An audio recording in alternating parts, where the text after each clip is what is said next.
O Evangelho segundo Mateus é um dos primeiros relatos oficiais sobre Jesus de Nazaré, sua vida, sua morte e sua ressurreição. O livro em si é anônimo, mas a tradição confiável mais antiga aponta para Mateus, o cobrador de impostos que foi um dos 12 apóstolos que Jesus nomeou, e ele realmente aparece dentro do próprio livro. Por cerca de 30 a 40 anos, os apóstolos ensinaram oralmente e transmitiram seus relatos de testemunho sobre Jesus, assim como seus ensinamentos que haviam memorizado. E Mateus reuniu e organizou tudo isso nessa incrível tapeçaria e criou o livro para destacar certos temas sobre Jesus. Nesse vídeo, vamos cobrir a primeira metade do livro. Especificamente, Mateus quer mostrar como Jesus é a continuação e o cumprimento de toda a história bíblica sobre Deus e Israel, que Jesus é o Messias da linhagem de Davi, que ele é o novo mestre com autoridade, como Moisés. Mas não só. Jesus é o Deus conosco, ou em hebraico, Emanuel.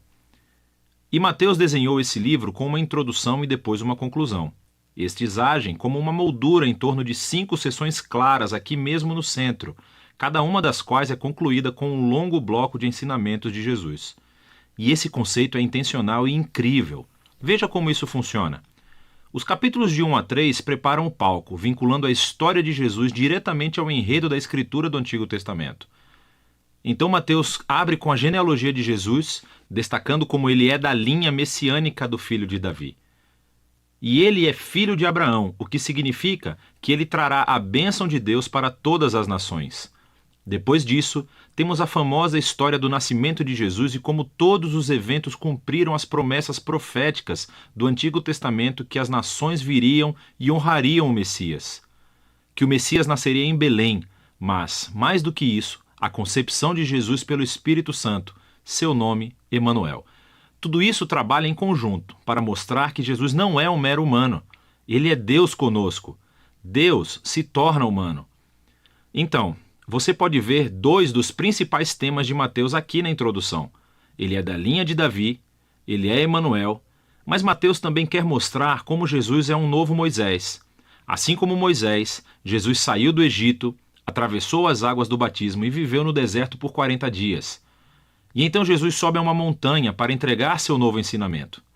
Através de tudo isso, Mateus afirma que Jesus é o prometido maior do que a figura de Moisés, que libertará Israel da escravidão. Ele vai lhes dar um novo ensinamento divino. Ele vai salvá-los de seus pecados e estabelecer uma nova aliança entre Deus e o seu povo.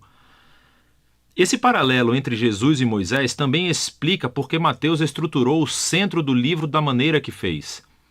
Essas 5 partes principais destacam Jesus como mestre e Mateus criou um paralelo. Jesus como mestre é um paralelo aos 5 livros de Moisés. Jesus tem autoridade como o novo mestre da aliança que cumprirá a história da Torá. Na primeira sessão, capítulos 4 a 7, Jesus entra em cena anunciando a chegada do reino de Deus, e isso é realmente fundamental.